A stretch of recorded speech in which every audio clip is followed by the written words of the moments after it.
समय के साथ कितना मुश्किल हो रहा है जो आप सोच रही हैं वो व्यक्त करना। शायद एक स्क्रीन के पीछे छुपना, वो एनोनिमिटी जो है तुम्हारी, लोगों ने उसको वेपन की तरह यूज करना शुरू कर दिया against people who are relevant. Dinesh Pandit, ये दिनेश पंडित कौन है? ये सच में है, ये काल्पनिक है, वास्तविक है, ये कौन है? आपने पिक्चर देखी है? जी जी बिल्कुल। आपके हिसाब अब से क्या ये है इसमें?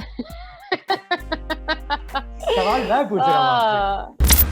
Hello and welcome. आप एबीपी अनकट में हूँ, मैं हूँ मयंक शेखर और मेरे साथ हैं फॉर एन अनकट कॉन्वर्सेशन और actually cut to cut conversation actor Taapsee Pannu. Thank you so much Taapsee हमारे साथ जुड़ने के लिए। Thank you so much Mayank, मेरे से बात करने के लिए।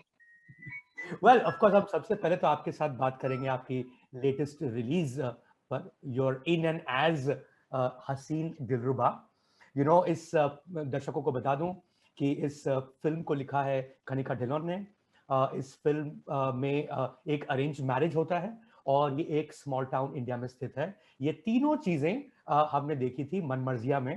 तापसी, क्या आप एक ट्रिलॉजी बना रही हैं of all these three things, writer, setting end of course the fact कि एक अरेंज मैरिज होता है इसमें? आपने ये चीज मेरे दिमाग में डाल दिया। अब मैं कनिका की तरफ देखना चाहूंगी कि अगली स्क्रिप्ट कौन सी है, ये वाली जो मुझे ऑफर करने वाली है इस तरह की, क्योंकि मैं रेडी हूँ। क्योंकि ये वाली तो मैंने उसके हाथ से जबरदस्ती छीनी है। ये मेरे लिए नहीं लेके आई थी वो, तो मैंने उसको बोल बोल के ये पिक्चर ली है उससे। सो मेरी जबरदस्ती से बनाई हुई ट्रिलॉजी जो है, अगर वो इस तरह की निकलने वाली है तो मैं तो जरूर, मतलब मैं छीन भी लूंगी उससे अगली स्क्रिप्ट, अगर इस तरह की है कोई उसके पास तो। वेल आपने आपको जबरदस्ती आपने कहा बिकॉज, और आपने पहले भी ऐसा कहा है कि बहुत सारे एक्टर्स ने इस पर्टिकुलर किरदार को रिफ्यूज किया था। ऐसा ऐसा क्या है इस रोल में कि बहुत सारे एक्टर्स ने रिफ्यूज किया इसको? आपने पिक्चर देखी है? जी जी बिल्कुल। आपके हिसाब अब से क्या ये है इसमें? सवाल मैं पूछ रहा हूँ आपसे। आ, अरे हाँ, मतलब बस मुझे पता तो चलना चाहिए ना कि आप समझ पाएंगे कॉन्टेक्स्ट, या आप देखी है कि नहीं, बिल्कुल। इसलिए मैंने पूछा। जी देखिए, यूजली क्या होता है हमारे, एक तो हमारी कंट्री के अंदर ना एक ये बात है कि हमारे को लगता है कि हमारे जो हीरो हीरोइन है वो देवी देवता का रूप है। हम्म, तो हमारी ऑडियंस सालों से वो होता है ना, पूजने का एक चरण होता है, चलन होता है कि right, एक्टर जो है वो भगवान के इक्विवेलेंट है, भाई वो कभी गलत नहीं कर सकता हीरो जो बना है। तो वो जो ये जो धारणा है उसको अगर थोड़ा सा चेंज करना है, तो उसमें ना थोड़े से चेंज पे हमेशा थोड़े से हाथ पैर कांपते हैं। हम्म, तो वो थोड़ा हिसाब हो जाता है, क्योंकि ये एक आइडियल हीरोइन तो है नहीं हमारी हिंदी फिल्म इंडस्ट्री की। और काफी ऐसे मौके आएंगे फिल्म के अंदर जब आप इसको बिल्कुल नापसंद कर लोगे, गुस्सा आएगा इसके ऊपर बहुत ज्यादा। तो कोई भी एक्टर जो अपना करियर एक स्टार की तरह देखना चाहता है, वो थोड़ा सा डाउटफुल हो सकता है कि अगर मेरी ऑडियंस जो है वो मेरे किरदार को मेरे से अलग ना कर पाई, right. और उन्होंने उन्होंने मेरे को इस समझा कि ये इस तरह की है, तो शायद उनका उनके स्टारडम में थोड़ी सी खरोच आ जाए। वो एक डर होता है किसी एक्टर का। या मतलब एक ये भी होता है सिचुएशन, जैसे कि आप सोच लीजिए ये एक ऐसी फिल्म है जिसके अंदर आप ये नहीं पूछ सकते अच्छा बताओ मेरा हीरो कौन है हम्म, पिक्चर के अंदर। तो अब हीरो कौन है वाला जो सवाल है, वो इसलिए होता है, कोई हर कोई अपना सेफ्टी सोचता है कि मतलब कि इस पिक्चर की वैल्यू तो हीरो के हिसाब से डिसाइड होगी। तो वो वाला जो सवाल होता है वो शायद इस पिक्चर को नहीं भाता। तो ये कुछ इस तरह के रीजंस हो सकते हैं, right. जो जो इस किरदार को लोगों ने मना किया या नहीं हो पाया कुछ लोगों के साथ, बट यही रीजंस मेरे लिए तो बहुत बढ़िया काम करे। लोगों ने मना कर दिया, अच्छी बात है, मेरे पास आ गया घूम फिर के। मैंने तो कनिका को बोला था कि मैंने पहले ही कहा था तू मेरे पास लेकर आ, तो वो एकदम मतलब you took me for granted almost. So घूम फिर के ये आ गई पिक्चर मेरे पास। पर एक्चुअली घूम फिर के जब आपने मन मर्जिया की थी तापसी, वो भी आपके पास घूम फिर के आई थी। वुड दैट हाँ बी करेक्ट? आपने वो रिप्लेस तो किया था पता किसी को? नहीं, वो तो घूम फिर रही थी, मतलब वो तो डायरेक्टर भी चेंज हो गया था ना उधर जी, तो। वो राइट। उधर तो चेंजेस वर लाइक, मतलब बहुत ही ज्यादा चेंजेस हो रहे थे, तो वो तो I came in after the director was also changed, right. After shooting थोड़ा बहुत। हम्म। तो वो वाला तो अलग टाइप, वो तो अलग ही घूमी थी पिक्चर। वहां किसको रिप्लेस किया था आपने? नहीं मैंने, वो अलग ही डायरेक्टर था, उनका अलग ही विजन था जो पहले कर रहे थे शूट भूमि के साथ, उसके रूमी के भूमि किरदार पेडनेकर से। में Bhumi, right. Ayushmann and Vicky were doing it I guess. And then everything got change including the director, and Anurag का विजन अलग था मनमर्जियां देखने का, तो उसने फिर रिकास्टिंग करी सारी। तापसी, आपकी पर्सनल विजन की अगर हम बात करें, तो जितने सारी फिल्में आपने जो की हैं, अगर एक पर्टिकुलर जॉनर सबसे ज्यादा हावी रहा हो, would probably be a thriller or a murder mystery anyway, चाहे बदला हो या बेबी भी एक तरह से थ्रिलर थी, नाम शबाना उसके बाद आपने बनाई बेबी के साथ लेकर, you know there been quite a few films, game over भी अगर एक तरह से देखा जाए तो थ्रिलर जॉनर में ही आता हाँ, है। साइकोलॉजिकल थ्रिलर है वो तो, ऐसे तो मतलब even Pink becomes a social thriller exactly, in a right, way, so या right, right, that is your favourite genre anyway, क्या ये कहना सही होगा? I think thriller is a very mass genre.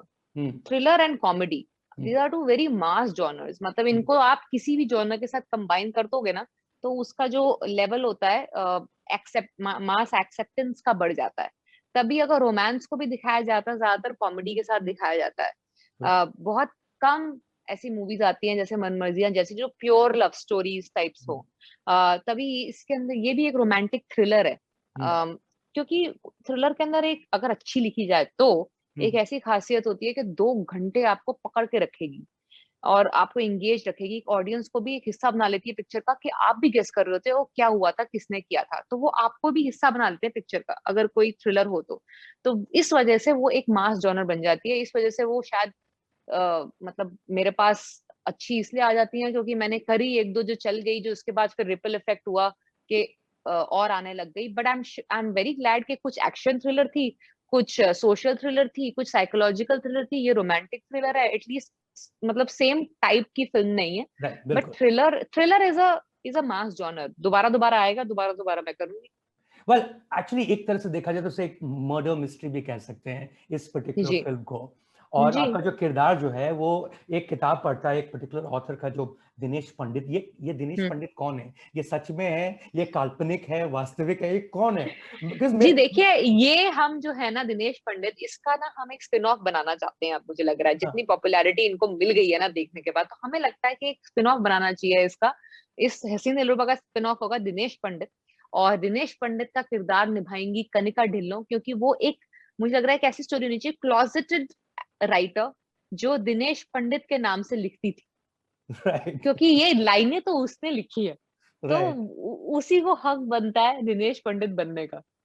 पर आपका जो किरदार है, और आपने पहले भी कहा है तापसी, कि ये आपसे बहुत अलग है, हम्म। राइट? और जब आप ऐसे किरदार प्ले करती हैं जो आपसे अलग होता है, is that easier, more importantly, ऐसा इतनी कितनी सारी फिल्में की हैं, ऐसा कौन सा किरदार है जो आपको अब जब आप सोचती हैं उनके बारे में, कि यार वो सोच या समझ के हिसाब से आपसे सबसे ज्यादा करीब रहा हो? ये तो सही है कि ये बहुत अलग है, तो इस वजह से ये इजी तो नहीं होता है। राइट। ये थोड़ा सा ज्यादा डिफिकल्टी होता है, वो आपको अपने कंफर्ट जोन से बाहर खींचता है बार बार, जो कि आसान तो नहीं होता है। बट नो फ्री लंचेस, आप जब तक कुछ अलग नहीं करेंगे, अपने आप को थोड़े से आउट ऑफ कंफर्ट जोन में नहीं डालेंगे, तब तक आप में से कुछ नया निकल के नहीं आएगा। हम्म, तो मैं आए दिन डालती रहती हूँ अपने आप को आउट ऑफ कंफर्ट जोन के अंदर। और आप मुझसे पूछ रहे हैं कि सबसे करीब किरदार, एक्चुअली अभी तक जो मैंने की है उसके अंदर जैसे एक दो चीजें, जैसे रानी के अंदर की जो सिमिलर चीज है, मैं वो जो हम्म, बता देती हूँ। हम दोनों दिल्ली की हैं, हम्म, और हम दोनों का जो तरीका है लाइफ के अंदर कुछ भी जीने का इन जनरल इज के सच बोल दो, जो है ऑनेस्टली बोल दो। वो उसको उसके ऊपर कहानियां गढ़ने मत बैठो, जो है सच बोल दो, उससे तुम चीज से निकल जाओगे स्मूथली, अगर आप सच बोल दोगे तो बस। हम्म, तो वो वाला जो लाइफ के अंदर फंडा है वो फॉलो करती हूँ। मेरे सबसे क्लोजेस्ट कैरेक्टर एक्चुअली आएगा, आई फील, हम्म। लूप लपेटा के अंदर जो मेरा कैरेक्टर है, वो मेरे से आई थिंक सबसे ज्यादा करीब है compare to whatever I have done so far. Right, so आपका ये मान के चलें कि जो आपका जो पर्सनल किरदार है, of course as an actor you should play different kinds of characters, but आपका पर्सनल किरदार वो है who says it the way it is, सच बोल हम्म। दो, जो दिमाग में है वो हम्म। कह दो, राइट? हाँ एंड हाँ एक्चुअली आपका जो पब्लिक पर्सोना भी उसी तरह ही है, स्पेशली अगर हम हाँ। सोशल मीडिया की बात करें, there are things that you can say, जो आपको मन में आता है वो आप कहती हैं। हम्म।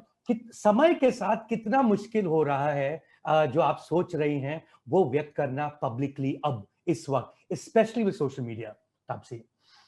वो होता है, वो फ्रॉम द टाइम मैंने अपना सोशल मीडिया अकाउंट बनाए थे, उस टाइम पे शायद मेरे को लोग ज्यादा जानते भी नहीं थे, तो इतना ज्यादा बैकलैश किसी चीज का होता नहीं था।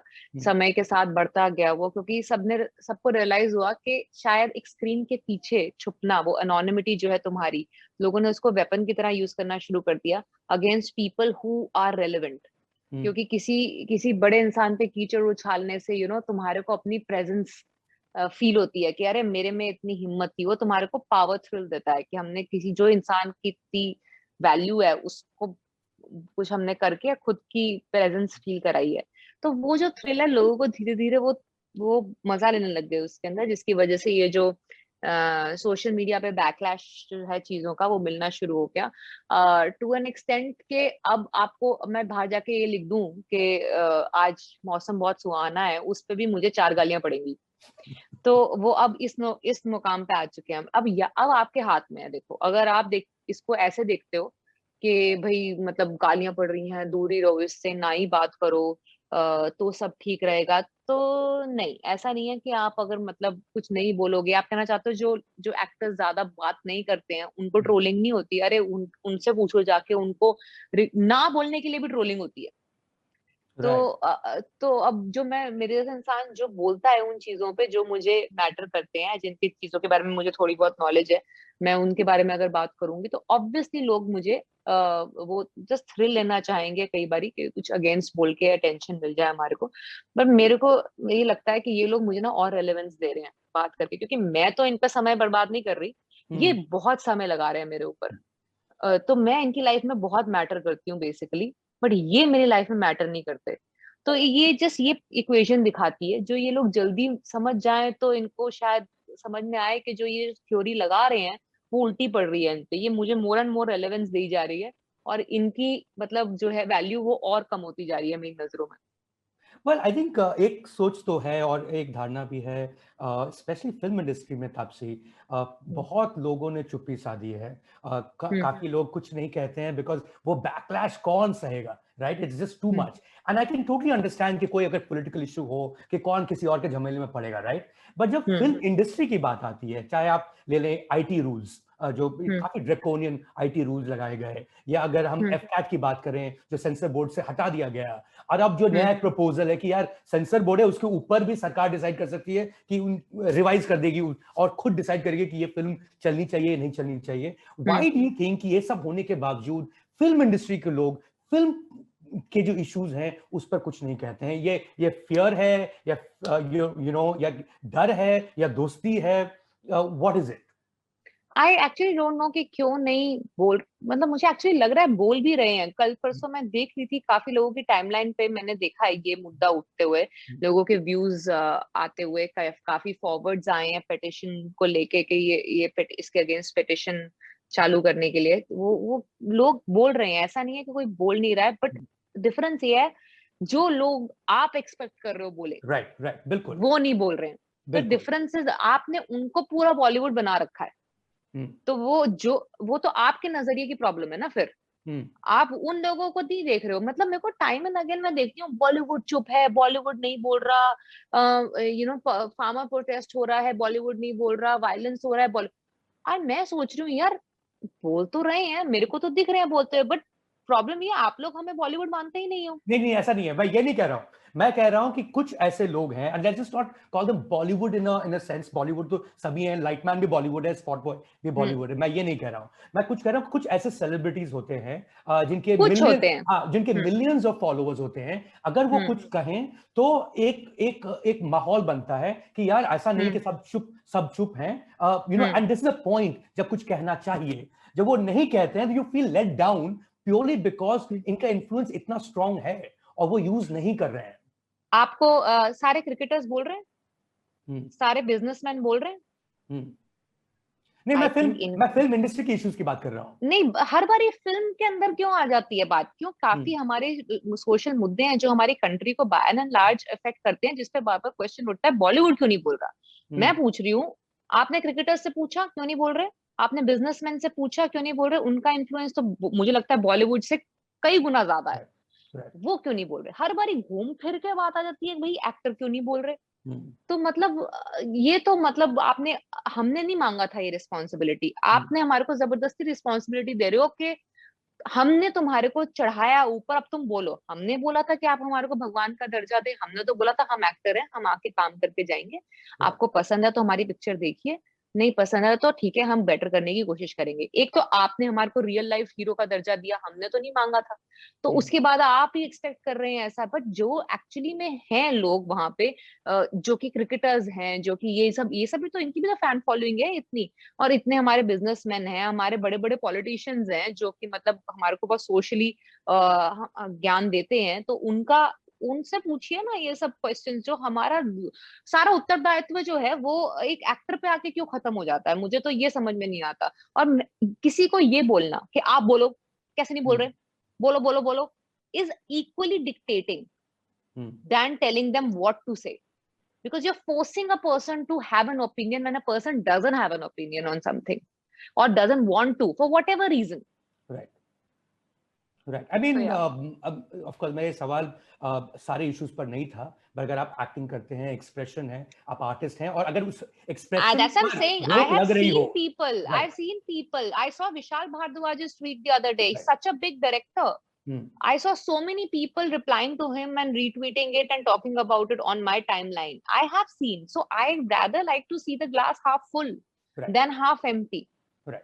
Absolutely, absolutely. बात करते हैं वापस आपकी फिल्मों की, and of course ये जो particular film है तापसी, ये क्या आपने during pandemic shoot किया? Post 75% of the film was shot before the first lockdown. And 25% right, because lockdown के पहले जो कोई भी बड़ी थिएटर रिलीज जो हुई थी वो आप ही की फिल्म थी, थप्पड़। उसके बाद तो दुनिया ही बदल गई, थप्पड़ के बाद दुनिया को 15 महीने हो गए, 15 महीने हो गए। मैं बहुत अपने आप को मिस कर रही थी। मैंने कहा नॉनस्टॉप काम कर रही हूँ मैं लॉकडाउन के अलावा, और मेरी पिक्चर ही कोई नहीं आ पा रही थी बिकॉज ऑफ द सिचुएशन। सो 15 महीनों बाद अब कोई पिक्चर आ रही है मेरी थप्पड़ के बाद। But you know, even as an actor, of course, सबका प्रोफेशनल लाइफ खत्म हो गया during this time, because an actor के लिए एक शूट की जरूरत है, यू नो, बहुत सारे लोगों की जरूरत है, अकेले तो आप एक्टिंग कर नहीं सकती हैं, वर्क फ्रॉम होम नहीं कर सकते हैं, वर्क फ्रॉम होम नहीं कर सकती हैं। बट यू नो, अगर हम और एक्टर से कंपेयर करें, इट्स इनक्रेडिबल जो आपका लाइनअप है डिस्पाइट द लॉकडाउन। तापसी, क्या आपने थ्रू आउट शूट किया, लाइक जैसे रश्मि रॉकेट जैसी फिल्म हो, या आपने अभी बात की लूप लपेटा, ये सब आपने shoot, in fact even Anurag Kashyap की फिल्म दोबारा आल्सो, क्या ये सारी फिल्में आपने शूट की during the pandemic? Yes, between the first and the second lockdown, yeah. I finished 5 films, which includes 1 South film also, which I finished. मेरा 2021 का लाइनअप रेडी है। 5 फिल्में आनी है मेरी इस साल। मेरा काम हो चुका है खत्म, अब वो डिफरेंट पोस्ट प्रोडक्शन स्टेजेस पे है, बट 5 फिल्में तो मैं दिखाना चाहूंगी इस साल ऑडियंस को मेरी। बट आपका जो दूसरा बिजनेस है वो वेडिंग वाला, वो तो ठप हो गया होगा ना? आई मीन, यू नो, हाँ, मतलब वो काफी कम हो गया because of the pandemic. But आप स्ट्रेंजली ना, ऐसा तो नहीं है शादी होनी मतलब बंद हो गई, बिकॉज मेरी बहन चलाती है वो बिजनेस, मैं सिर्फ ऑन पेपर ओनर हूँ, बाकी तो वो मैनेज करती है सारा। तो उसको पैंडेमिक के बीच में भी कॉल्स आते थे वेडिंग्स कराने के, कि 10 लोग आ सकते हैं, 15 आ सकते हैं, 20 आ सकते हैं, तो उसमें भी लोगों को शादियां करनी थी। बल्कि मेरी बहन थी जो फोन पे बोल रही थी, आप प्लीज मत कराओ, प्लीज, ये सही समय नहीं है, मत कराइए वेडिंग एंड ऑल। ऑल्सो कुछ समय बाद तो लेबर वर्कर्स अवेलेबल नहीं थे to be there because of, you know, all the migrants went back. So काफी परेशानी थी. Now it's resumed. The moment lockdown started opening up again, people started like immediately getting, like right now in this 1 week there are 2 weddings that the company has done already. Well, amazing. So आपके ये wedding business भी इसी तरह चलता रहे. I really hope कि theatres वापस आ जाएं और आपका जो 2021 का पूरा प्लान है वो सारा थिएट्रिकल रिलीज के साथ भी हो. Thank you so much आपसे हमारे साथ जुड़ने के लिए। Thank you Mayank, thank you.